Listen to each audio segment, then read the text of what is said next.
Вознемири охриѓани. Во овие вести детали од Министерството за надворешни работи околу напорите за излекување на македонските државјани од Израел. Добар ден, останете овде, почнуваме веднаш.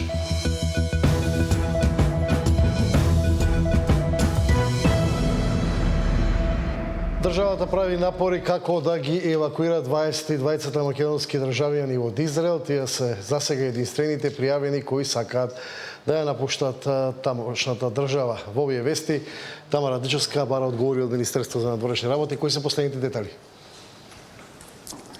Така, македонците кои што се затекнати или заглавени во војниот конфликт кој што се случува во моментов во Израел ќе бидат евакуирани со владиниот авион, но со оглед на тоа што воздушниот простор над Израел е затворен, тие преку копнен пат ќе бидат пренесени до некоја од соседните земји, а оттаму ќе бидат извлечени со владиниот авион. Според најновите информации станува збор за 28 лица кои што се пријавиле да бидат евакуирани, но со оглед на тоа што во владиниот авион собира околу 6 лица, тој ќе прелетува и ќе се враќа на неколку пати. Со деталите за евакуацијата на нашинците од Израел во моментов министерот за надворешни работи Тимчо Муцунски ги соопшти деталите, па во продолжение да ја проследиме и неговата пресконференција.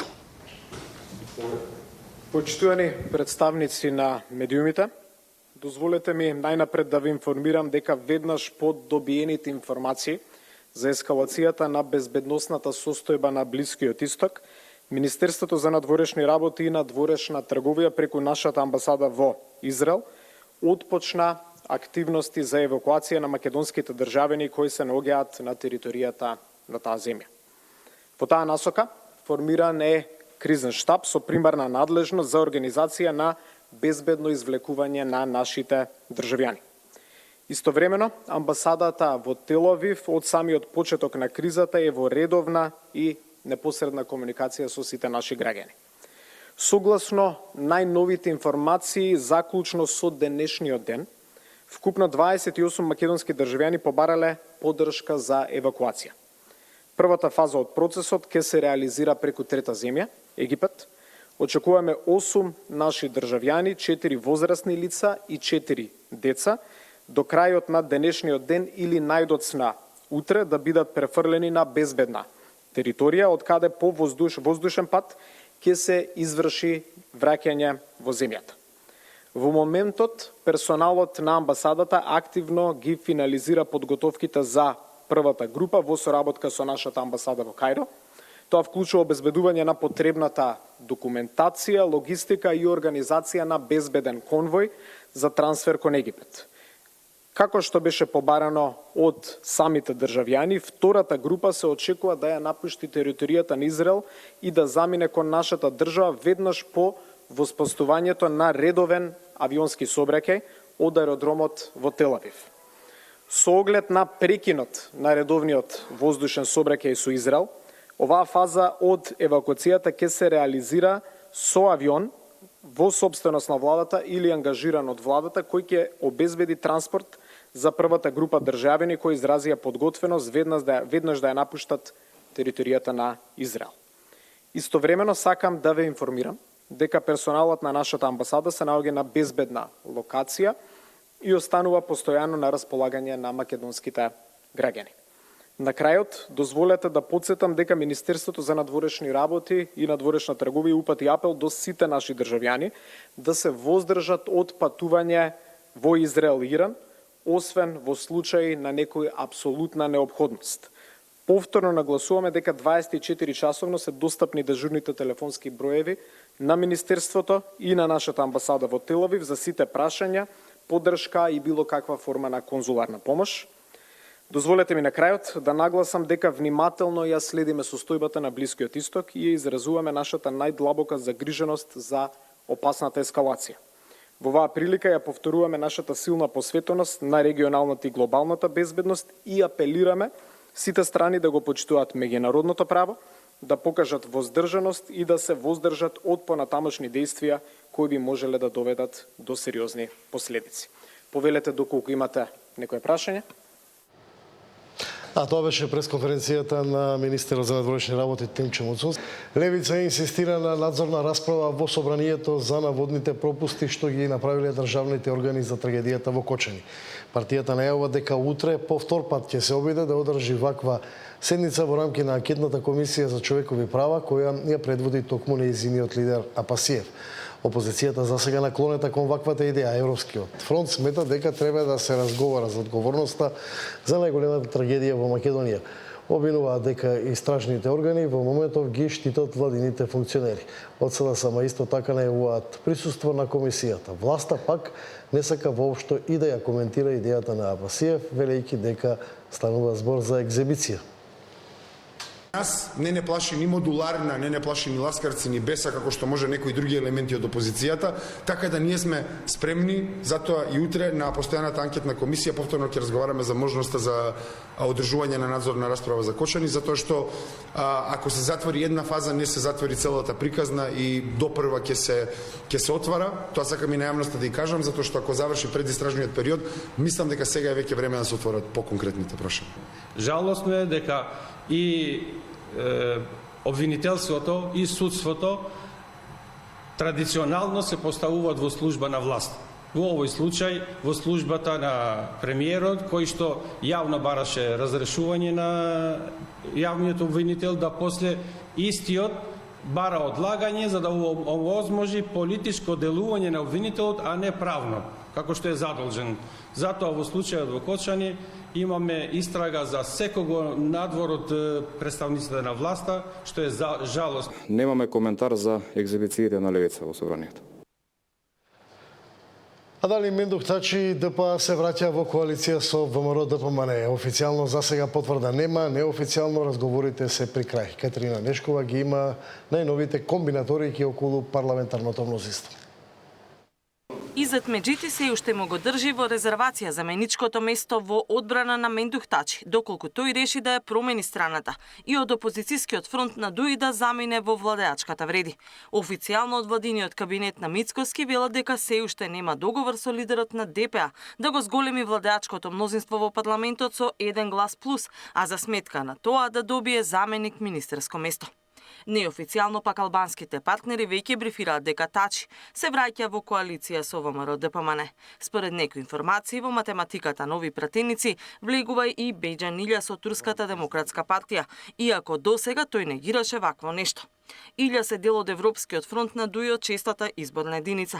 Извори од албанскиот блок велат дека на него му е понудено дури амбасадорско место.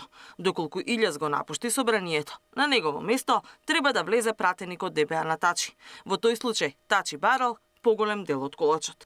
Од друга страна, Скендер Реджепи од Движењето Народ, кој често се споменува во комбинации за промена на политичката страна, а сега е дел од коалицијата на ДУИ, вели дека останува во фронтот. Реджепи ќе се обиде да ги подобри своите позиции преку градоначалничко место во Студеничани. Сметаме дека токму во општина Студеничани Движењето Пополи е еден главен фаворит. Меѓутоа, и тоа е наше барање во текот на преговорите, меѓутоа нема да бидеме пречка за заеднички договор, ќе бидеме толерантни согласно по битните работи кои што се во државата. Значи станувате во Европски фонд, немате Да. За мене е срамно да ми дадат понуда, сум дел од Европскиот фронт. Иако вели дека нема да прави проблеми во Европскиот фронт, Реджепи коментира дека разговорите на Ахмети со Таравари за соработка на локалните избори се само приватни разговори и дека за евентуалниот влез на лидерот на Алијанса треба да одлучат сите во коалицијата. Катерина Нешкова, Сител телевизија. Договорот со Британија е само за гаранција. Македонија за пругата ќе бара 2 милиарди евра од банки кои ќе понудат најниска камата. Земјотрес ги вознемери Охриѓани.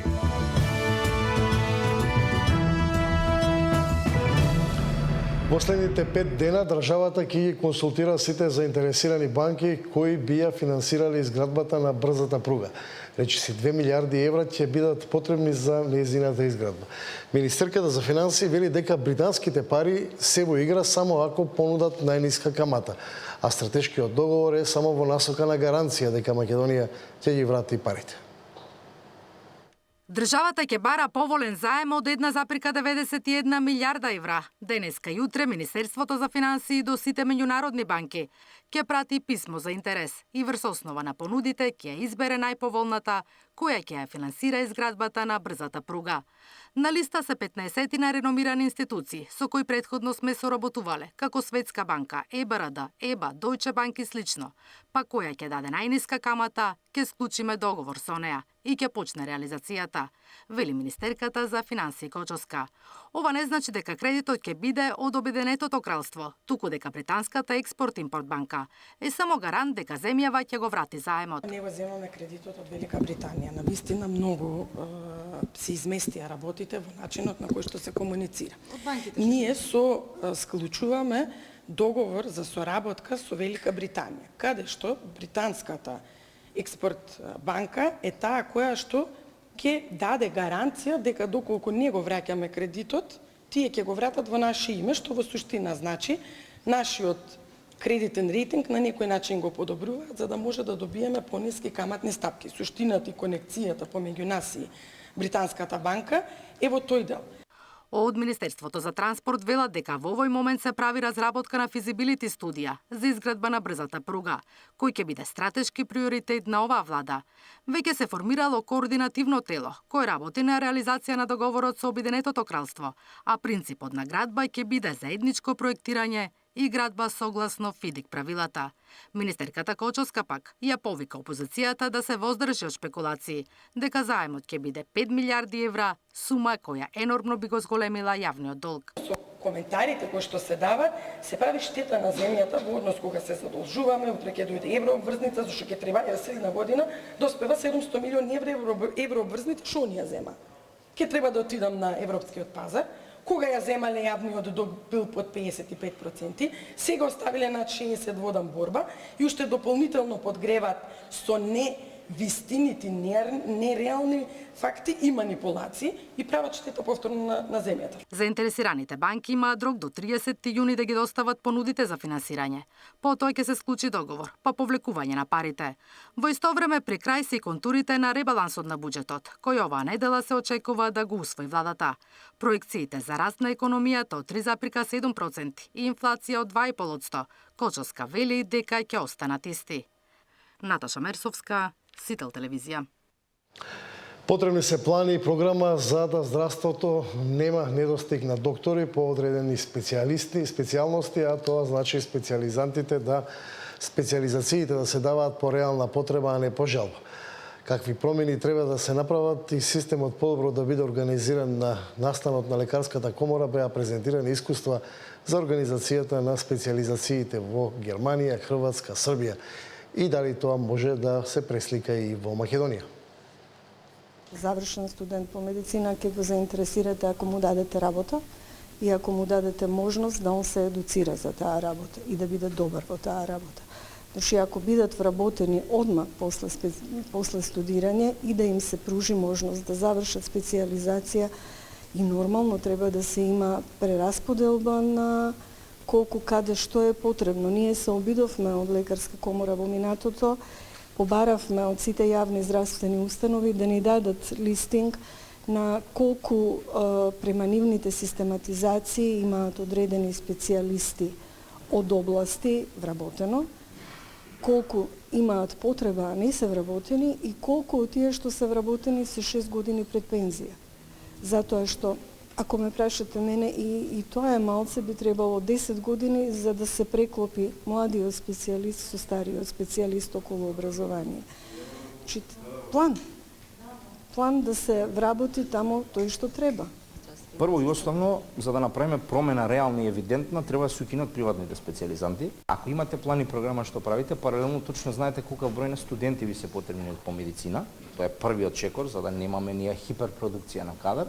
Вториот чекор, вие да имате план точно на кое место и колку лекари ви фалат, заради тоа што ние точно знаеме колку луѓе годишно одат во пензија, колку продолжуваат лиценци, колку имаат во план за кое време да бидат во пензија. И согласно тоа ние да правиме план колкав број на колеги ќе одат на која специјализација. Серија потреси од утрово ги вознемирија Охриѓани. Најсилниот потрес се почувствуван во 4 часот и 34 минути со интензитет од 5 степени според Европската макросеизмичка скала. Нина Аритоновска е ово.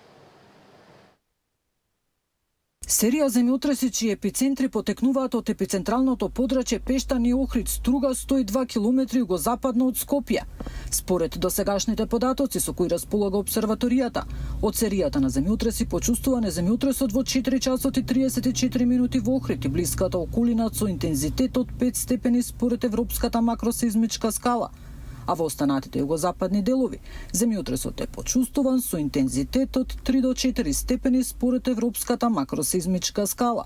Иако не се пријавени материјални штети или повредени лица, се забележува зголема вознемиреност меѓу населението. Пред 5 сатот беше. И тоа јас се одголино. Па не ме исплаши, ама нешто така здрма, рекав, ова сигурно е земјотрес. Одма го пуштив телевизорот да слушна нешто, ама не слушнав за среќа ништо. Сабајле го почувствував во 4:30, така нешто. Многу беше кратко, ама многу беше некако силно и доста јак беше. Сколку степени не можам тоа ќе накамо ќе слушам. Се работи за земјотрес умерена силина кој според сеизмолозите вообичаено не предизвикува значителни оштетувања на објектите, но може да предизвика паника кај граѓаните. Надлежните служби остануваат на терен да ја следат состојбата.